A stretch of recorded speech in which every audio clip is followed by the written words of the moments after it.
আসসালামু আলাইকুম বন্ধুরা, তো সবাই কেমন আছেন? আশা করি সবাই ভালো আছেন। আর সবাই ভালো থাকবেন, সুস্থ থাকবেন, এটাই আমি আল্লাহর কাছে চাই।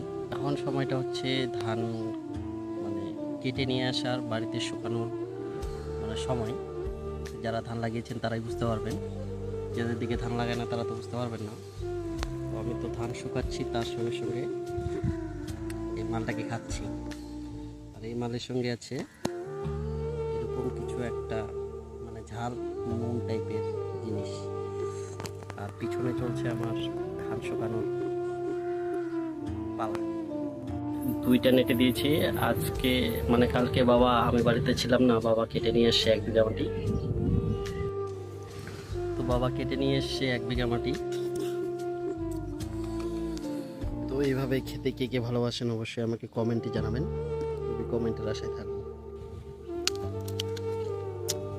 সেগুলোকে শুকাচ্ছে আর কি। আজকে আবার বিঘাটা কাটতে হবে। বেশি ধান লাগাইনি, মোটামুটি 10-11 বিঘা লাগিয়েছি, বেশি সামলাতে পারবো না। তো প্রচণ্ড গরম, গরমের সময় দেড়টা একটু ঠান্ডাও আছে, হাওয়া করছে।